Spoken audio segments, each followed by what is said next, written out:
that steel out. Steel out. Steel out. Steel out. Steel out. Steel out. Steel out. What's going on? Welcome to the screencast for a behind the track look at Trap Ballerina. Today we're going to be checking out the drop. We're going to go and solo out all the different elements that are making up this track and hopefully give you a little bit of insight into the techniques and sounds that were used to make this track. So let's hop right in here. We're going to go top to bottom, focusing on the first drop first, and we're just going to check out the drums. Take a listen. Here we go.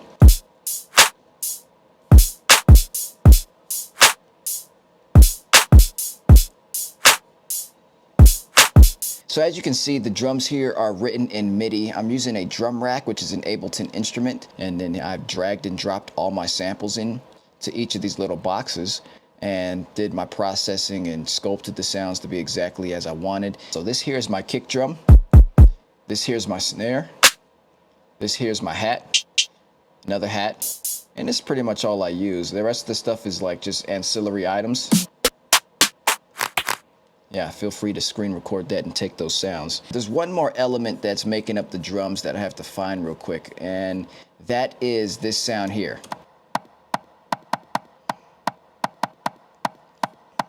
So let's play that in context here. Let's play that wood hit in context with the drums. So this is really kind of rounds out the drums. Ready? Here we go.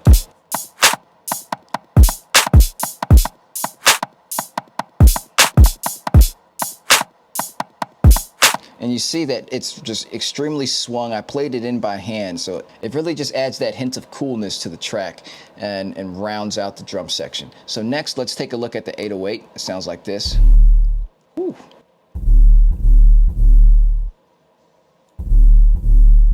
So this is my Yukari 808, and I actually sampled it out. It used to be I did it in a sampler. And when I was done processing it, I right-clicked in Ableton and froze the track and then proceeded to flatten the track to audio. So now I have this actual sample of the 808 here. You can see if I go to my original sampler what is actually on, what's the default for my samplers in Ableton. And you can see I've got my two sidechain compression compressors, just Ableton stock compressors doing sidechain routed to the kick drum. Sausage fattener, which I used to have, it doesn't work with Apple Silicon, so it's like not working for me at the moment because I'm running Ableton in Mac OS mode. And then we have a saturator on a medium curve. So that's what's just comes standard on my sampler channels, which I have set to be default. So that is the low end on the first drop. Let's dive into the vocals now. Here we go. Steel out. Now, as you hear these, I'm going to start playing these with the elements we've already soloed so things can start to make sense in context. So let's listen to the vocals. I don't hear a thing when I pull that steel out. Steel out. Steel out. Steel out. Steel out. Steel out. Steel out. Steel out. Steel out. Steel out. On the vocals, I recorded myself saying this, so let's pitch myself back up. I pitched myself down -6, and I transposed myself down 6 semitones, and I got this. I don't hear a thing when I pull that steel out. Now, I'll go ahead and pitch myself back to normal. You can hear the effect here. You can hear myself just how I actually recorded it. Sounds like this. I don't hear a thing when I pull that steel out. Yep, and I just faded myself out at the end because I didn't want the vocal to interrupt with the down hit of the kick drum and the 808 playing. That's why I faded out at the end. I don't hear a thing when I pull that steel out. Then I just pitched myself down at 6, and then I recorded my doubles, one to the right, one to the left. I don't hear a thing when I don't hear a thing when I play them together. I don't hear a thing when I pull that steel out. Play it with the main. I don't hear a thing when I pull that steel out. And that's the vocal right there. Then I just got this pitch down even more, which is out. Steel out. And what's on here is I've got a manipulator, which is making this wide. And I've just got the detune going, 38% dry wet. Now hear the difference. Here's with it off. Steel out. Steel out. With it on. Steel out. still out. It really just, I love Manipulator for using it to widen vocals especially. So the next thing that's going on with the vocals obviously is EQ. You can notice in my video, EQ Your Way to Success, where I talked about EQing your vocals, taking out harsh resonances, different frequencies that are muddying up the take. To help clean out your vocal, to help it sound as transparent and professional as possible. So that's the science behind that. And as you can see here, I've got all these frequencies that I kind of ducked out. Still out. You hear that? Oh, and then I ducked that out. Now let's go to band 5, hear the same thing. Still out. That's just a little bit of a harsh frequency. Just kind of tame that down, and it really brought the vocal into focus. So that's the vocal section right there. Now the last bit here is the synth section. Sounds like this.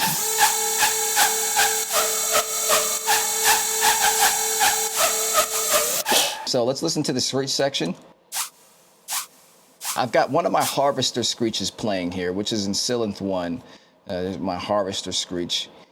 That's the patch I made in Synth 1 here. You can, if you want to know about making screeches, I have a video that'll be linked below on how to make a superb screech in Synth 1 in 10 minutes. Check that video out. It's all about screeches. Next thing we have is a secondary screech, which is my pork and bean screech.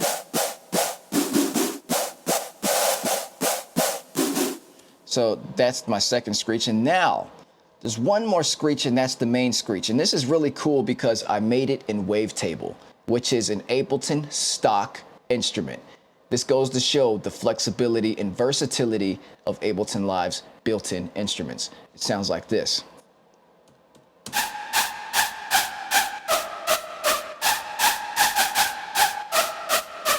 That's a screech if I ever heard one. I mean, it sounds like shit, but... And it's not supposed to sound really crazy as a sustain. It's really just meant to kind of pluck in and out. It's really good for those quick, stabby sounds. What's making the screech even more special is what's going on in the end. I've got an overdrive, so without the overdrive, with the overdrive, it just adds this nice bit of tinge to it. And I even like to stick this overdrive on all of my serum and like sound designy, you know, vital stuff, because it gives me a good gritty starting point. And then I've got Little Plate, which is a plate reverb from Sound Toys. Check it out, without the reverb. Yeah, sounds like crap, right? It doesn't sound too inspiring. Now, when you throw this reverb on here, which screeches thrive in reverb, check it out. Here it is. It really just gives it the character that it needs, and when you hear it in the full context. Now let's play it without the reverb. The whole track loses life. The next sound in here is just a simple sustain, and it's super basic. Check it out. It actually sounds pretty cool. And this just rides because this is like that thing that's just playing in the background. This is the foundational element that everything sort of plays off of. This is like, okay, this is going, what can I do to add on to this? Like I said, I've got overdrive on here because it gives a good starting point. I've got this EQ going on here just to sort of take out all the low end and breathe some life into it by adding some highs. Next thing that's going on here, this is 2 oscillators in use here. This Domo wavetable, which is a custom wavetable, and then basic shapes with a comb filter. So without the first oscillator, sounds like this. With it, without oscillator B, with oscillator B, which is running the FM from B, without the comb filter, with the comb filter. The comb filter, in my opinion, is really what defines this sound. And then I've just got basic compression going on. Turn the multiband on through the threshold back to get some girth and volume. This is a wobble. This is going at quarter notes. Crisp start, which is another one of my custom wavetables and basic shapes on a sawtooth with a formant 1. So without oscillator A, with oscillator A, without oscillator B, with oscillator B, which is running the FM from B, without the filter, with the filter. That's pretty cool. And then just compressor, multi-band compression through the threshold back for girth and volume, hyperdimension, just to kind of give it some width and a little bit of distortion with the rectify. Without the distortion, with the distortion. Yeah, the distortion really defines this sound. You can kind of hear how it's kind of going together. So that is Trap Ballerina. I hope you learned some things and got a little bit of insight into how I make my songs, what kind of sounds I'm using, what kind of programs I'm using. And if you have any questions about this overview, feel free to drop a comment below. We'll talk about it. But I hope you enjoyed, and I'll see you next time.